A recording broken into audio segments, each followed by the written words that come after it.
Warahmatullahi wabarakatuh. Yang saya hormati Bapak Ibu Guru SMA Negeri 1 Timur Tengah yang telah memenuhi undangan kami berdua, sekalipun mungkin juga ada kita lain sebentar yang akan saya mau sampaikan bahwa agenda kita hari ini adalah terkait dengan diseminasi budaya positif, yang mana ini adalah rangkaian daripada tugas kami berdua dengan Pak Iqbal terkait dengan guru bergerak. Jadi hari ini adalah antara saya dengan Pak Iqbal ini sudah setengah perjalanan, yang mana pada hari ini kami harus menyelesaikan terkait dengan aksi nyata modul 1-4 dalam hal ini diseminasi budaya positif. Sebelum kami mulai, bahwa saya dengan Pak Iqbal nanti kita akan presentasikan diseminasi terkait dengan kegiatan ini. Saya berharap bahwa kegiatan ini bukan hanya untuk menyelesaikan tugas kami berdua dalam hal ini guru bergerak, tapi ini juga akan menjadi bahan evaluasi kita bersama ke depan, bahwa seperti inilah yang akan kita lakukan ke depan terkait dengan kita sebagai tugas kita sebagai guru. Itu yang pertama. Yang kedua, bahwa diseminasi ini adalah tujuannya untuk memperkenalkan kepada Bapak Ibu semua bahwa tugas menjadi seorang guru itu tidaklah berat seperti orang lain yang sampaikan, bahwa ada harus pekerjaan yang begitu berat yang harus kita lakukan menjadi seorang guru, gitu. Oleh karena itu mungkin kita mulai saja. Nanti kita akan bagi 2 sesi, saya dengan Pak Iqbal. Ya, saya kira mungkin itu yang menjadi bahan pembuka. Yang seyogianya juga ini kita laksanakan jauh hari sebelumnya, sekitar minggu kemarin. Saya kira itu mungkin kita langsung saja ya, terkait dengan diseminasi budaya positif.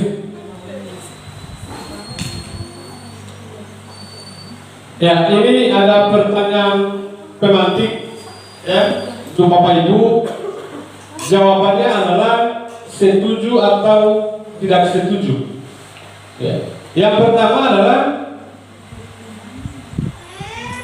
pemberian hukuman dapat mendisiplinkan murid. Setuju tidak, Bapak Ibu? Saya ulangi, pemberian hukuman dapat mendisiplinkan murid. Setuju atau tidak? Setuju.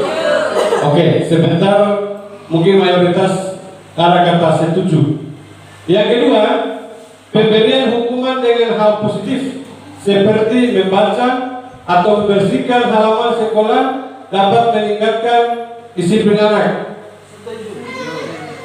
Jawabannya ada 2, setuju atau tidak setuju? Setuju. Nanti sebentar berikan alasannya. Yang ketiga, pemberian hadiah dapat meningkatkan prestasi murid. Ini ketiga poin ini sering kita alami pada saat kita datang di sekolah jam 7 sampai jam 1.15. Ini yang akan kita dapatkan. Yang pertama adalah pemberian hukuman dapat mendisiplinkan murid. Yang kedua, pemberian hukuman dengan hal positif seperti membaca, membersihkan halaman sekolah dapat meningkatkan disiplin anak. Yang ketiga, pemberian hadiah meningkatkan prestasi murid. Nanti kita jawab satu-satu. Yang pertama, silakan maju. Ya, sebelum kita masuk ke sini, pertanyaan yang tadi, ya, kalau kita menjadi seorang guru, tidak seharusnya bahwa hukuman itu dapat meningkatkan kedisiplinan siswa. Ya, nanti juga kita akan pelajari juga. Selanjutnya yang harus kita pelajari adalah Apa itu budaya positif?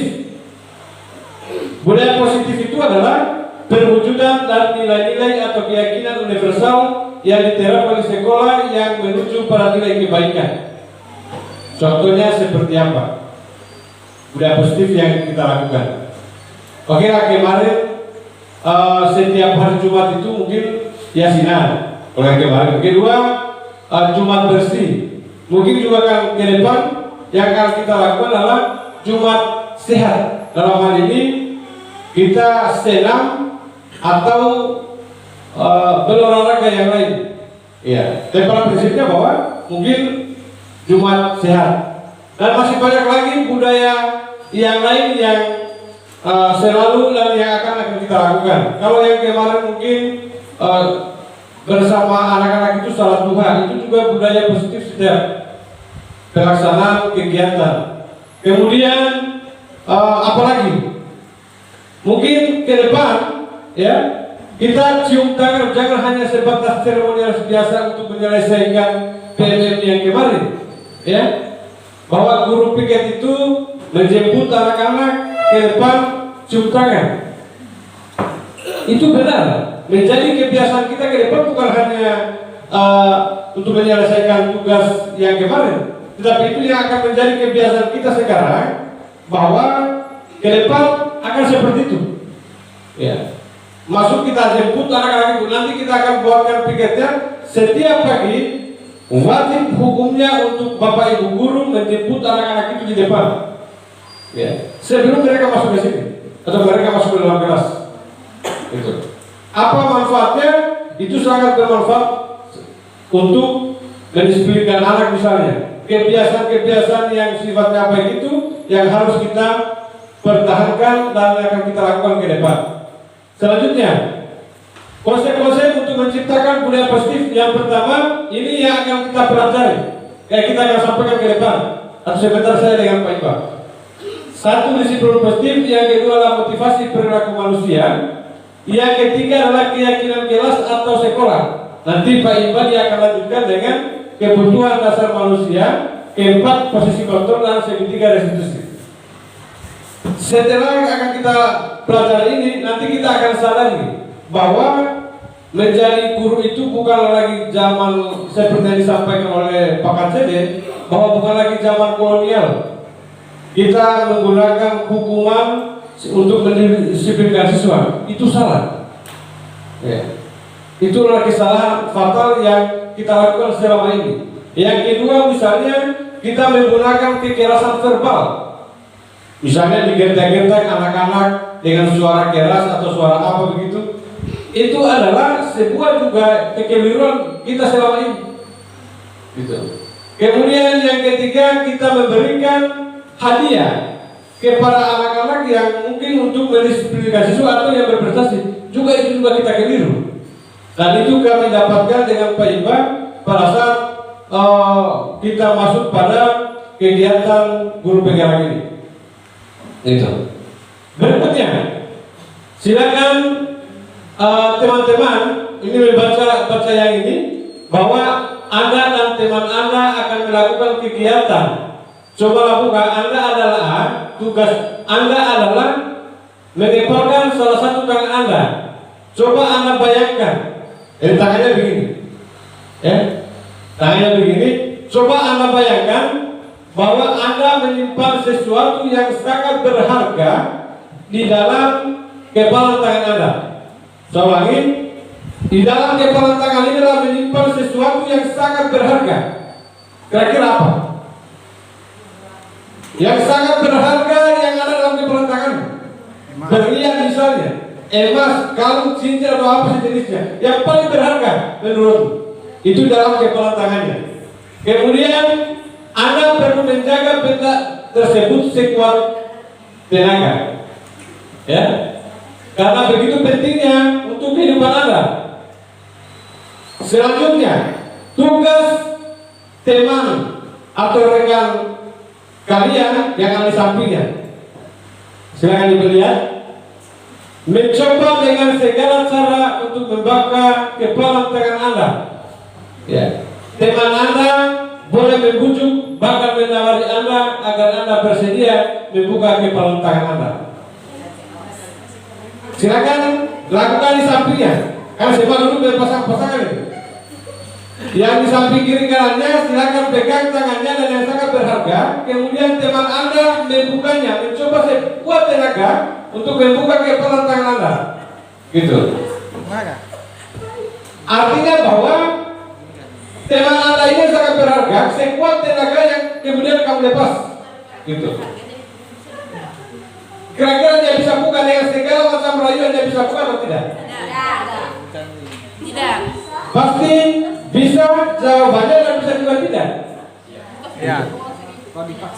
Misalnya dengan segala macam harapan, dengan segala macam rayuan untuk menggoda kali temannya supaya kepalan tangan itu Anda buka. Pasti dia akan kira dia mau buka atau tidak.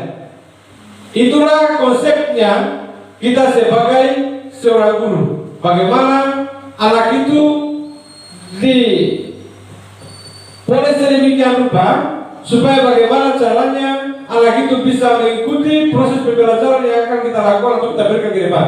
Baik, lanjut.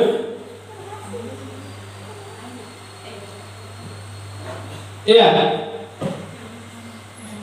Yang terakhir, kemudian pergeseran paradigma teori kontrol. Ya, ini sudah masuk pada ilusi kontrol murid, kemudian bahwa penguatan positif sangat efektif dan bermanfaat, kemudian ilusi bahwa kritik dan membuat orang merasa bersalah dapat menguatkan karakter, dan yang terakhir adalah bahwa orang dewasa memiliki hak untuk memaksa.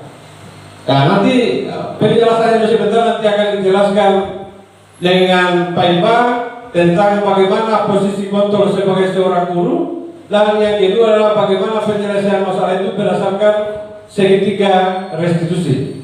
Ya, nanti kita juga akan sadari bahwa selama ini apa yang kita lakukan itu bukan salah sebenarnya, tapi keliru.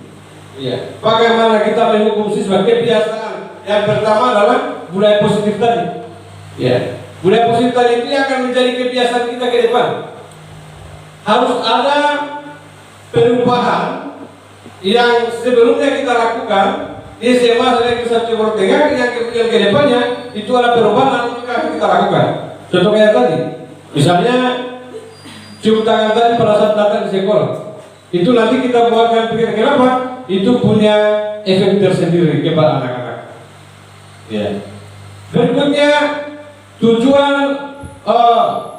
perilaku kelakuan manusia. Ya, posisi yang kedua, bahwa kira-kira tujuan motivasi Bapak Ibu datang di sekolah itu apa? Motivasinya misalnya kamu datang pagi-pagi di sini kau punya jam 7. Motivasinya datang pagi-pagi itu apa? Berangkat dari rumah menjadi seorang guru, ini sudah identitasnya. Motivasimu datang di sekolah itu apa? Tujuannya adalah pasti menjelaskan anak bangsa.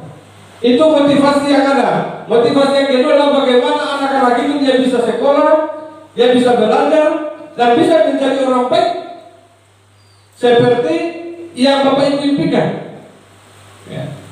Menurut Ki Hajar Dewantara itu bahwa kita menjadi guru itu sama dengan berkebun atau menanam padi.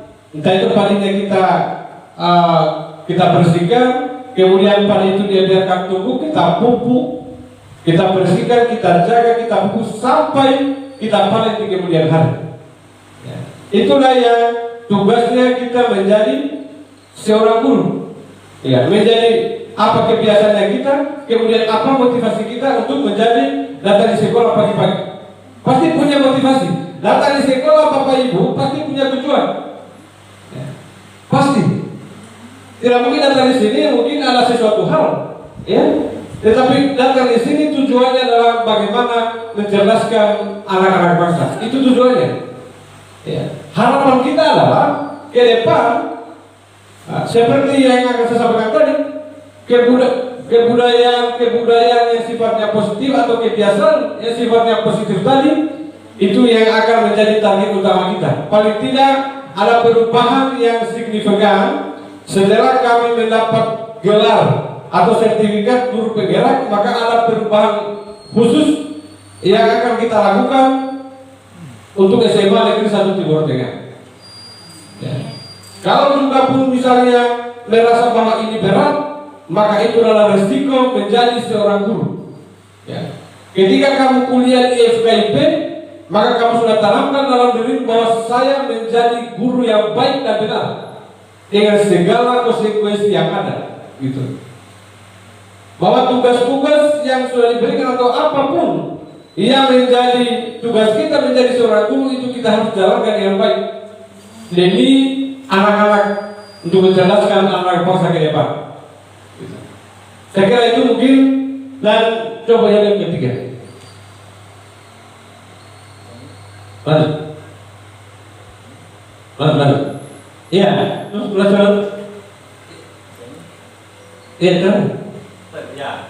Iya. Kemudian nilai terakhir adalah nilai-nilai kebajikan universal. Ya, nilai-nilai kebajikan universal ini adalah berdasarkan apa yang kita lakukan dalam proses belajar mengajar di kelas. Misalnya nilai-nilai kebajikan apa yang akan kita dapat ketika kita menjadi guru atau kita masuk dalam kelas. Yang kemarin mungkin belum ada saya di setiap kelas itu ada kesepakatan kelas.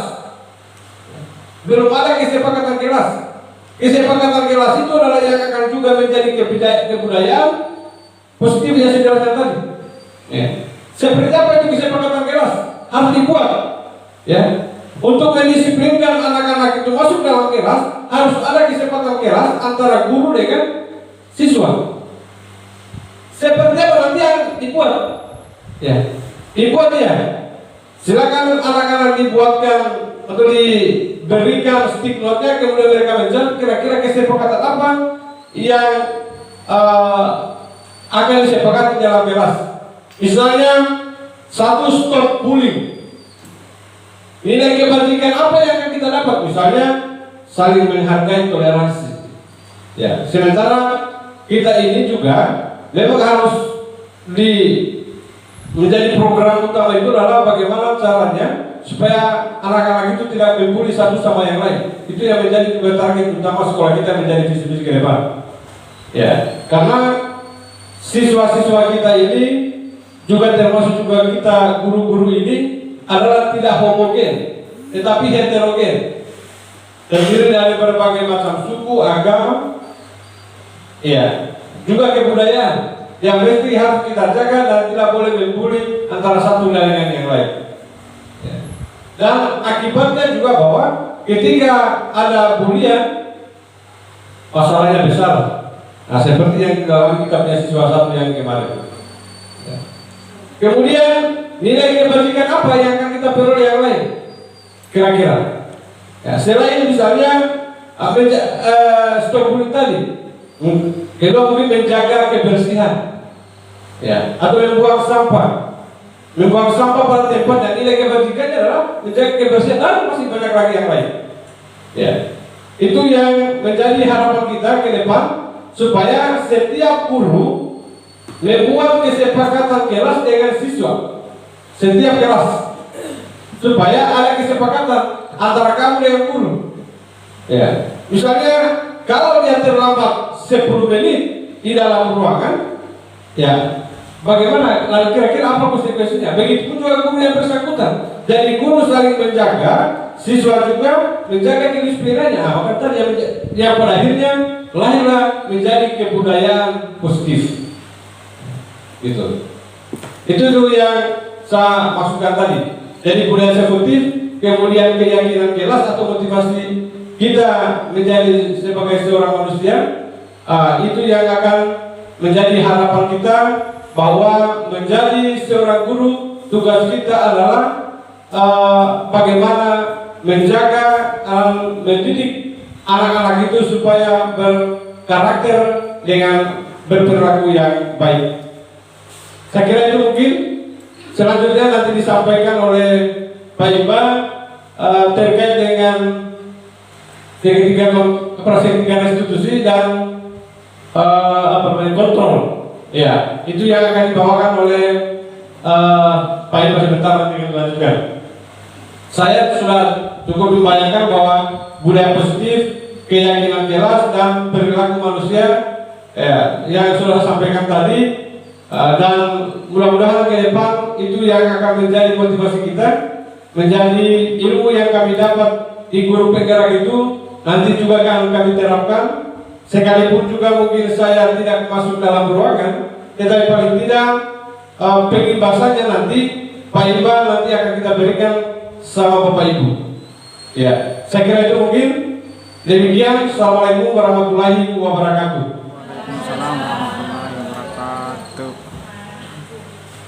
Oke, sangat luar biasa sekali ya apa yang telah Bapak Ibu terima pada hari ini.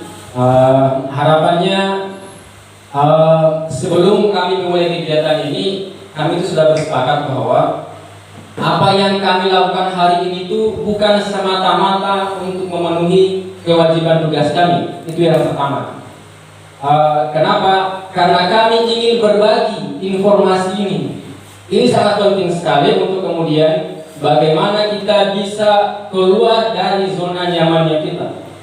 Nah, saya ingat beberapa waktu lalu saya pernah mengirimkan satu pertanyaan di grup yang kemudian karena tidak bisa diselesaikan, katanya soalnya salah. Masih ingat kan? Nah, itu adalah gambaran bagaimana ketika kita buntu menghadapi masalah, kita selalu menyalahkan keadaan, tidak mau berpikir di luar kebiasaan kita. Nah, beruntung kemarin ada satu orang, Pak Kartin ya, luar biasa sekali Pak Kartin. Oke, kita lanjut. Nah, saya sangat tertarik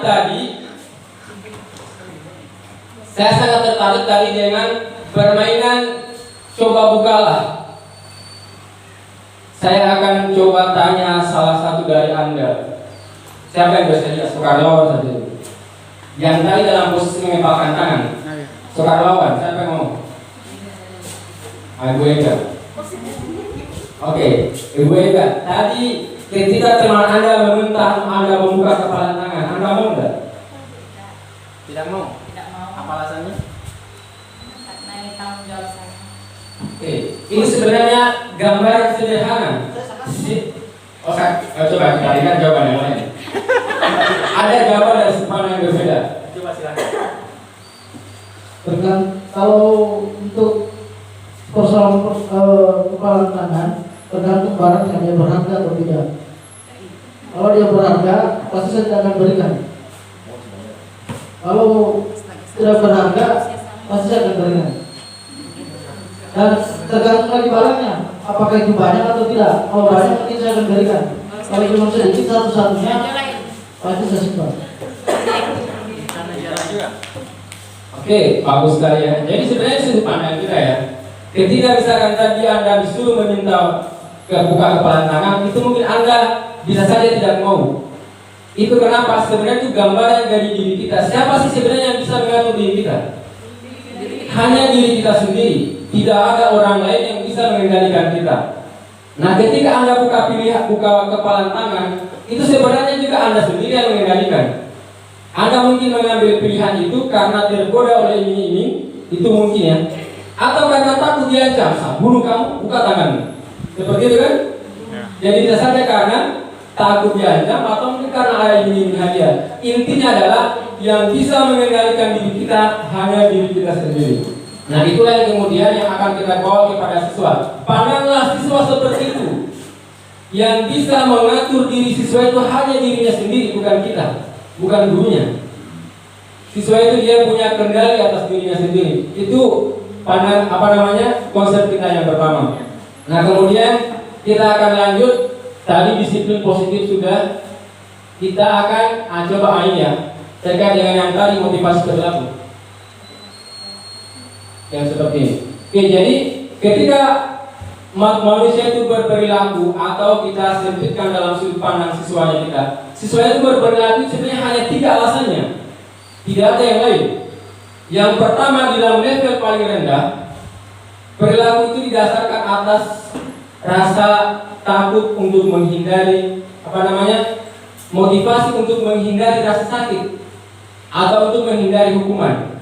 Itu pertama. Ada siswa yang misalkan datang tepat waktu di sekolah karena takut kalau saya terlambat saya dijemur, atau kalau saya terlambat saya disuruh cabut rumput. Itu yang pertama. Motivasi yang paling rendah namanya motivasi menghindari menghindari rasa sakit atau menghindari hukuman. Atau yang kedua, motivasi yang kedua adalah karena ingin mendapatkan imbalan atau penghargaan. Kalau saya rajin masuk kelas, pasti guru akan lebih memperhatikan saya atau memberikan saya nilai yang baik. Seperti itu. Itu namanya motivasi.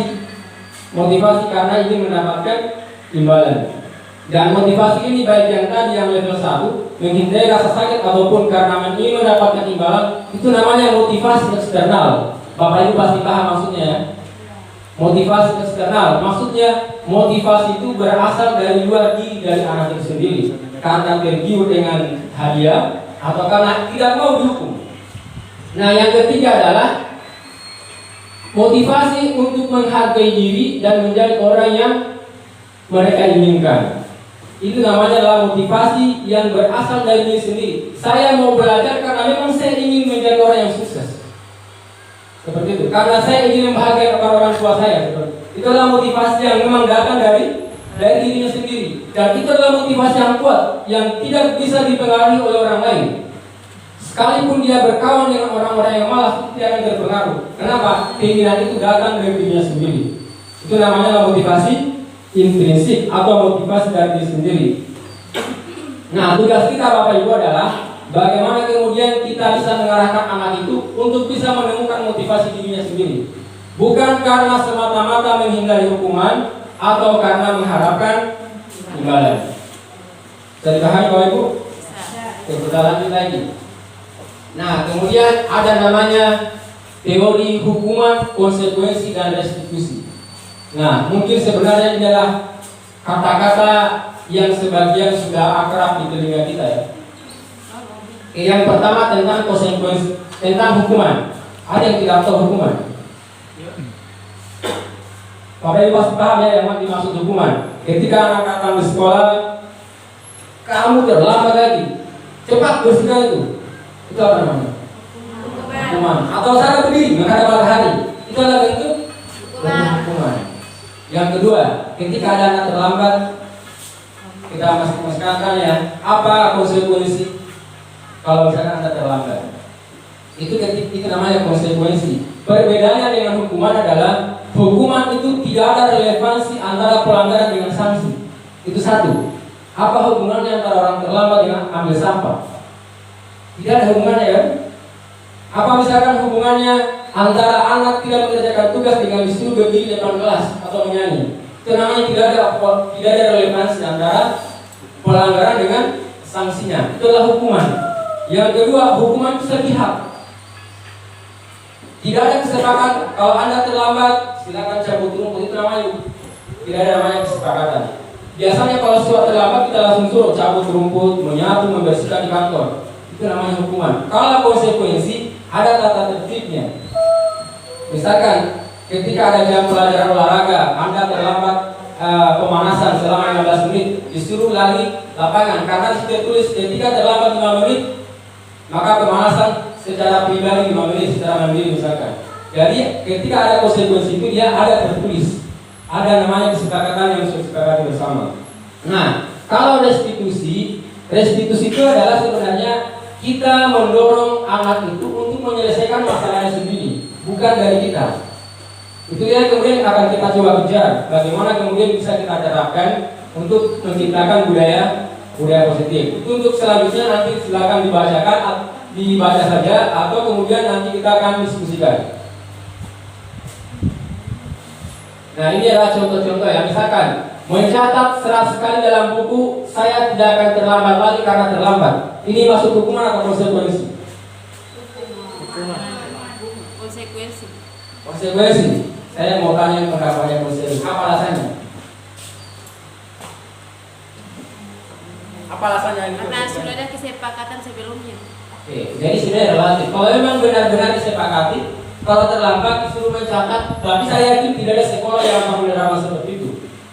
Konsekuensi itu dia didasarkan atas peraturan yang logis dan disepakati bersama antara misalkan anak dengan sekolah. Kalau terlambat menulis surat sekali itu kan yang pertama pasti tidak ada kesepakatan di sekolah. Yang kedua, tidak ada relevansi antara terlambat yang menulis. Seperti itu ya. Nah, kemudian yang kedua, lari mengelilingi lapangan basket 4 kali karena terlambat hari di sekolah. Masih hukuman. Membersihkan coretan yang dibuat di meja tulis. Itu masih apa? Oke, itu konsekuensi. Ada relevansi. Anda sudah membuat meja kotor, misalkan silakan bersihkan. Itu namanya konsekuensi. Oke, saya kira itu ya. Nanti selanjutnya nanti sambil dibaca saja.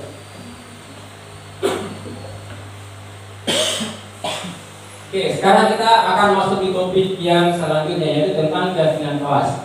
Nah, keyakinan kelas ini Bapak Ibu, apalagi kita akan menghadapi tahun ajaran baru, itu keyakinan kelas itu seyogianya itu dibuat wali kelas. Wali kelas, kenapa kemudian? Karena itu cukup 1 kali dibuat, 1 kali, kemudian nanti ditempel di dinding-dinding kelasnya supaya kemudian itu bisa dibaca. Nah, kenapa kemudian keyakinan kelas bukan peraturan kelas? Tadi ada slide seperti itu ya. Bapak Ibu ada yang tahu alasannya? Enggak? Atau sudah tidak semangat lagi? Belum jam makan siang ini? Masih ada waktu setengah jam waktu jam makan siang. Oke, jadi ketika berbicara keyakinan kelas itu bukan peraturan kelas. Kenapa? Peraturan itu dia sifatnya adalah dibuat secara sepihak. Mungkin guru wali kelasnya membuatkan peraturan A, B, C dan seterusnya, kemudian ditempel ini peraturan kita, silakan dipatuhi. Hadir di sekolah jam 7.15, seperti itu misalkan. Berpakaian rapi, itu namanya peraturan. Peraturan tidak salah, tetapi yang kemudian kita akan bawa di sini adalah keyakinan kelas. Kenapa harus keyakinan? Karena keyakinan itu dia disepakati secara bersama-sama dan diyakini secara bersama-sama. Sesuatu yang harusnya hadir dari pikiran kita sendiri, masa kita mau melanggarnya juga? Seperti itu sebenarnya. Jadi kemudian keyakinan kelas ini kemudian itu digali dari ada namanya nilai-nilai kebajikan universal.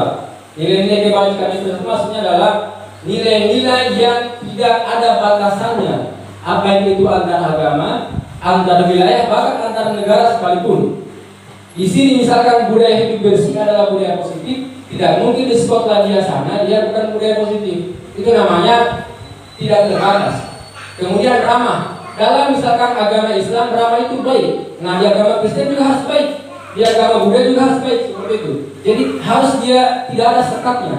Jadi namanya nilai-nilai kebajikan universal. Nah, untuk kita, karena saat ini kita ada di tahapan yang namanya merdeka belajar, maka nilai-nilai kebajikan yang harusnya menjadi kiblat kita adalah profil pelajar Pancasila. Nanti silakan Bapak Ibu pelajari lagi yang mana itu profil pelajar Pancasila yang ada 6 ya. Benar tidak ada 6? Beriman bertakwa kepada Tuhan Yang Maha Esa, mandiri, bernalarkitis, gotong royong, berkebinekaan global dan seterusnya. Jadi itulah dasar kemudian yang menjadi arah kita ke sana seperti itu. Nah, kemudian prosedur pembuatan keyakinan kelas. Nah, seperti ini modelnya Bapak Ibu. Jadi simpelnya adalah membuat keyakinan kelas yang pertama dimulai dengan kesepakatan bersama. Jadi Bapak Ibu yang kemudian ke depan mungkin akan jadi wali kelas, kalaupun juga bukan wali kelas, silakan minta bantuan juga kalau misalnya benar-benar apa-apa. Minta difasilitasi juga boleh. Nah, nanti kumpulkan anak-anak kelas. Kemudian yang pertama adalah keyakinan kelas itu harus ada kesepakatan bersama. Tidak boleh gurunya yang merumuskan. Nah, langkah pertama adalah guru meminta masukan dari anak-anak. Kira-kira peraturan apa yang akan kita sepakati. Jadi pertama adalah peraturan.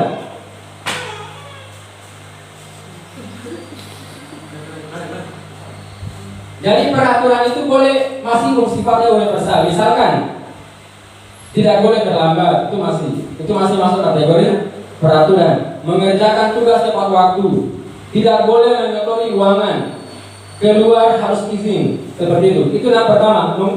merumuskan dulu peraturan-peraturan. Kemudian yang kedua adalah mengubah kalimat negatif pada peraturan menjadi positif. Paham Bapak? Guru bahasa Indonesia pasti paham. Betul artinya mengubah kalimat negatif menjadi kalimat yang positif. Nah, seperti itu. Jadi kalimat-kalimat yang mengandung kata tidak, jangan, itu harus diubah menjadi positif. Dilarang membuang sampah sembarangan, identik. Kira-kira apa yang bagus? Tidak boleh terlambat, itu masih bisa diganti juga. Apa kira-kira? Ambil tepat waktu. Seperti itu ya. Jadi dari peraturan kemudian diubah menjadi kalimat-kalimat yang positif. Nah kemudian peraturan itu kan pasti banyak. Kemudian dikelompok-kelompokkan dia menjadi satu rumpun. Misalkan tidak membuang sampah sembarangan, tidak merusak fasilitas kelas, dan sebagainya. Itu kan adalah bisa digabungkan menjadi satu keyakinan yang sama. Misalkan menciptakan lingkungan belajar yang kondusif, seperti itu. Jadi digabung-gabungkan supaya apa? Supaya keyakinan kelas itu tidak banyak. Kenapa tidak harus banyak? Supaya nggak mengingat. Seperti itu. Nanti kemudian setelah ada keyakinan baru kita merumuskan.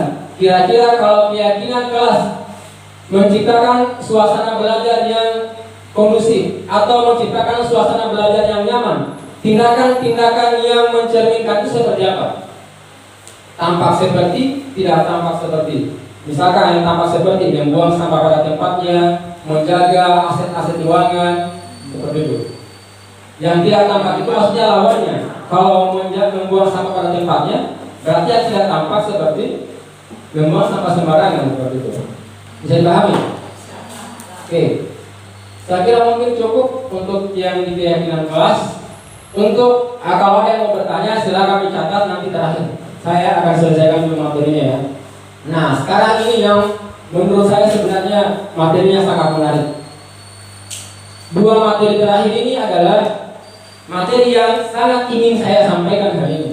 Yang pertama adalah bagaimana kita menempatkan diri kita sebagai seorang pamong atau guru terhadap siswa kita. Nanti kemudian sebentar silakan identifikasi diri masing-masing. Mari kita berenung. Kira-kira saya di posisi mana? Nah yang pertama namanya posisi penghukum. Posisi penghukum itu dia identik dengan kata-kata kasar, marah-marah, seperti itu. Misalkan ada siswa yang datang, misalkan yang bulan, kamu lagi terlambat terus. Sudah berkali-kali terlambat terus. Sana angkat sampah sana. Ada kira-kira seperti itu? Ada. Ada? Ada. Bapak sebenarnya sudah pasang muka yang seram. Kamu lagi. Itu adalah posisi penghukum. Apa kemudian dampaknya? Dampaknya yang pertama, anak itu pasti dia akan mendendam.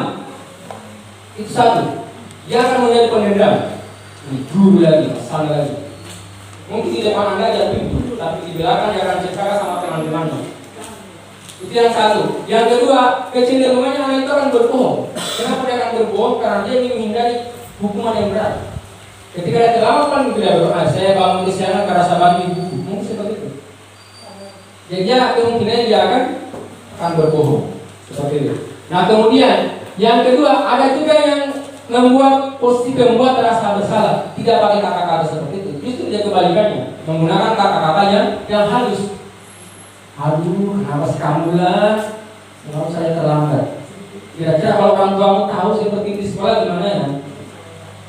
Seperti itu.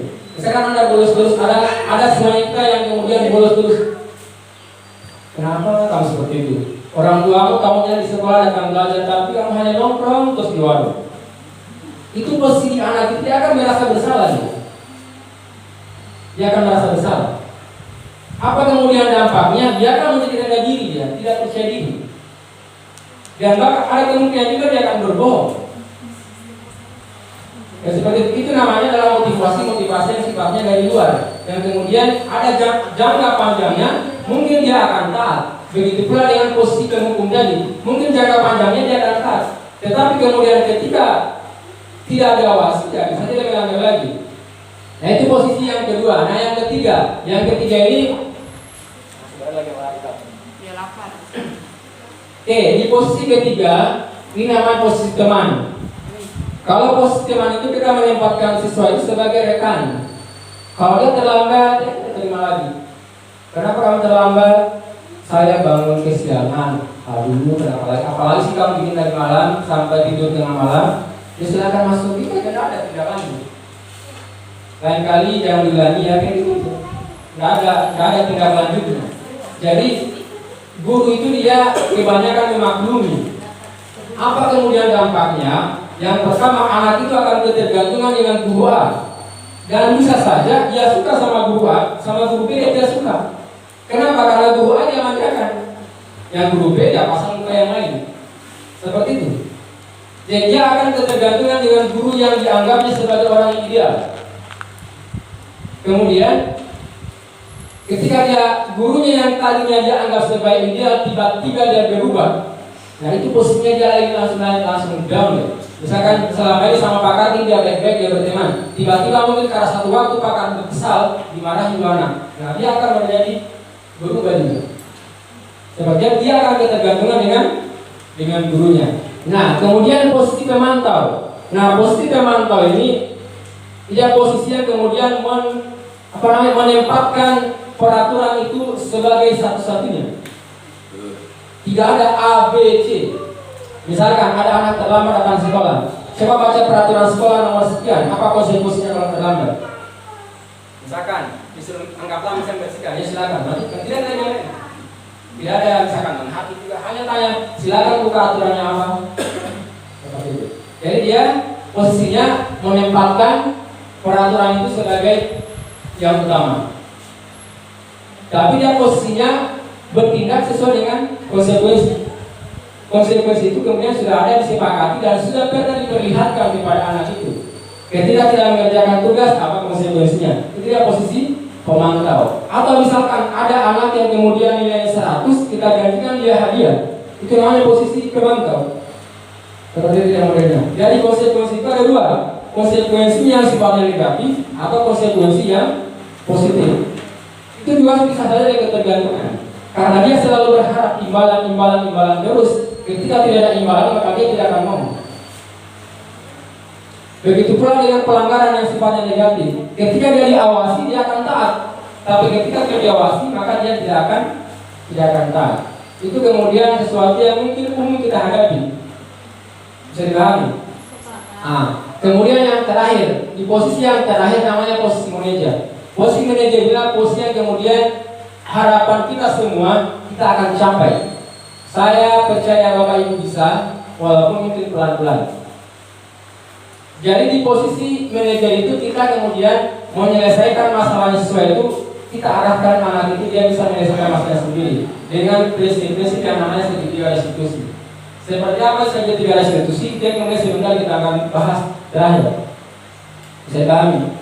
Oke, kalau masih bingung, silakan catat pertanyaannya sebentar baru kita lihat waktu. Oke, nah sekarang yang terakhir. Apa itu segitiga restitusi? Restitusi adalah proses dialog dilakukan oleh guru untuk menciptakan anak yang muda bertanggung jawab. Jadi tujuan utama restitusi adalah mengembalikan anak yang gagal atau mengembalikan kepercayaan diri anak yang gagal karena berbuat kesalahan menjadi anak yang sukses sehingga dia bisa kembali ke kelompoknya. Nah coba Bapak Ibu perhatikan, silakan Bapak Ibu buka mata lebar-lebar. Ketika anak yang selalu dicap dengan anak yang pemalas atau anak yang bandel, bagaimana posisinya dengan teman-teman yang lain? Pasti akan merasa minder. Benar gak? Sederhananya saja, saya nggak tahu mungkin Bapak Ibu ya, tapi kalau saya lihat yang kemarin yang kelas IP dan situ kelas 12 IP situ, selalu mereka menempatkan dirinya mereka sebagai posisi yang minder. Kenapa? Karena ketika ada kesalahan selalu mereka terus. Itu namanya, itu yang kemudian disebut sebagai karakter gagal. Mereka tidak bisa bergabung dalam kelompok yang besar karena mereka merasa mereka itu gagal. Nah ini yang kemudian tidak ingin kita harapkan. Nah kita akan coba lakukan dengan langkah-langkah restitusi seperti ini. Yang pertama adalah menstabilkan identitas.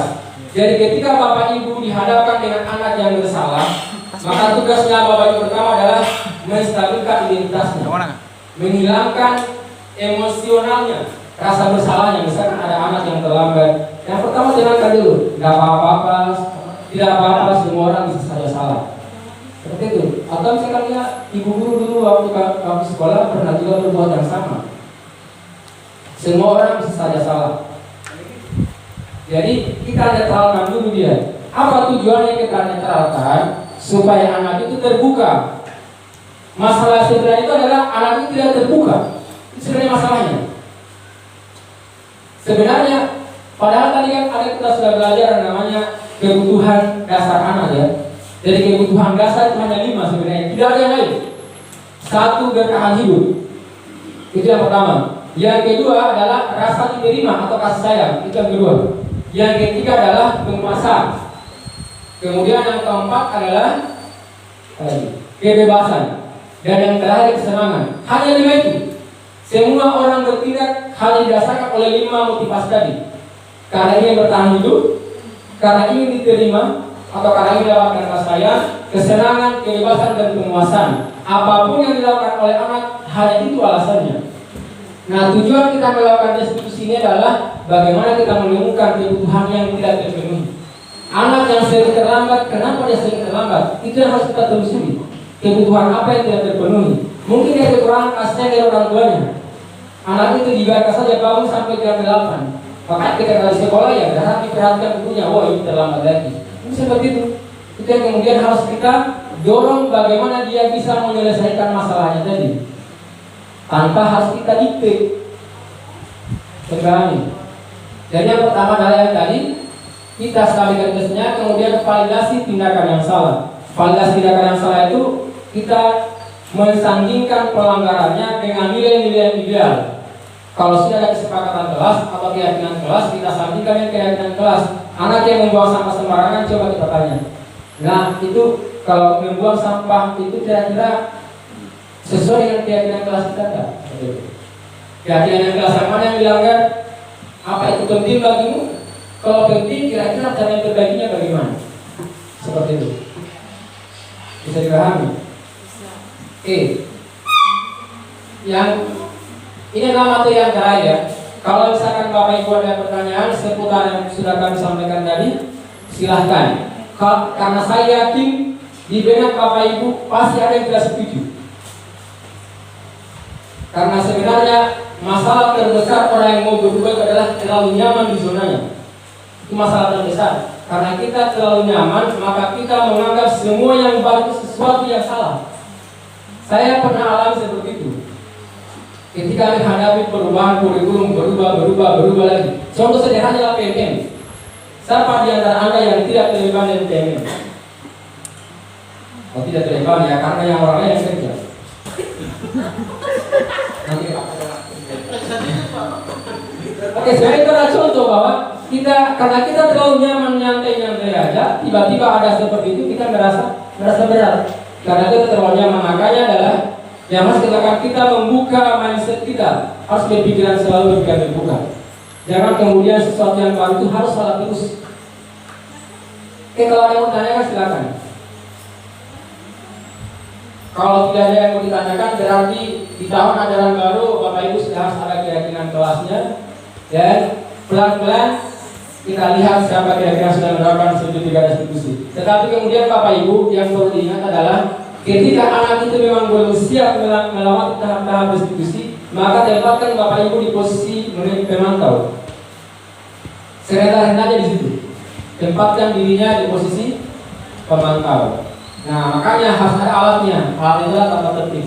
Tata tertib itu harus ada supaya ketika ada pelanggaran dikonfirmasi dengan tata tertib. Supaya jangan lagi kita menempatkan diri kita sebagai seorang yang penghukum atau pembuat rasa bersalah. Ya jangan juga sebagai musliman, walaupun ya sewaktu-waktu mungkin perlu. Oke, tidak ada lagi pertanyaan. Nah, kalau tidak ada, saya kira cukup. Kita akhiri. Wassalamualaikum warahmatullahi wabarakatuh.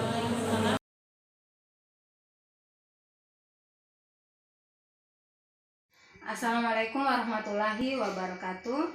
Saya Wode Iswarwati, SPD MPD, adalah rekan dari Bapak Irwan Hidayat, SPD MPD, sebagai calon guru penggerak Angkatan 10. Tadi kami telah mengikuti pembahasan terkait budaya positif bersama rekan-rekan guru yang lain yang bertempat di SMA Negeri 1 Tiwaro Tengah. Setelah mengikuti kegiatan tadi, saya sangat berterima kasih atas materi yang disampaikan. Saya lebih memahami terkait dengan budaya positif yang telah disampaikan. Saya lebih memahami dan saya beranggapan bahwa Bapak Irwan Hidayat, SPD MPD, adalah calon guru penggerak yang hebat yang memiliki kompetensi untuk memajukan pendidikan di sekolah kami ini. Saya berharap ke depan ada pembahasan lagi terkait materi yang lain yang dibawakan oleh guru penggerak. Dan mudah-mudahan ke depan teman-teman di SMA Negeri 1 Tiwaro Tengah ini banyak yang lulus guru penggerak. Wassalamualaikum warahmatullahi wabarakatuh.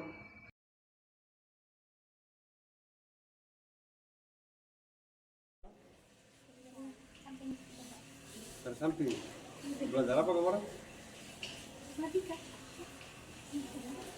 Kenapa orang sudah masuk itu belum? Orang dari mana?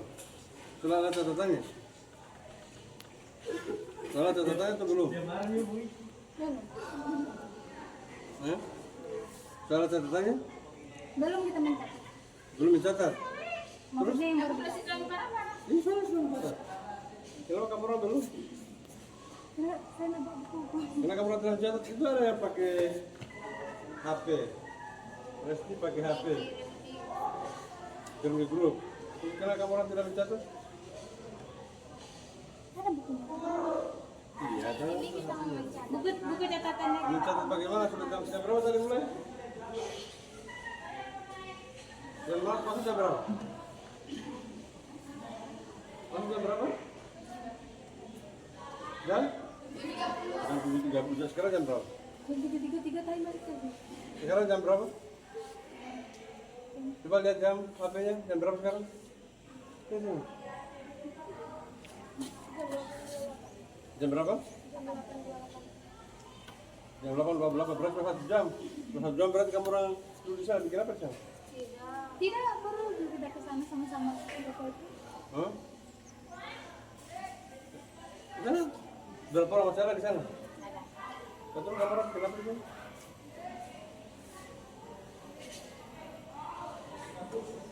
Kenapa kamu orang tidak mencatat? Mencatat bagaimana? Kalau saya dipanggil tidak mencatat. Hah? Kenapa tidak mencatat? Kalau saya nambah buku Pak. Berapa bukunya? Tidak mencatat salah karena sama. Harus menulis bikin di grup. Saya yang belum. Kamu yang belum. Terus yang lain, Nabila? Kenapa tidak mencatat belum mencatat? Hah? Baru mau mencatat bagaimana kamu tahu bisa?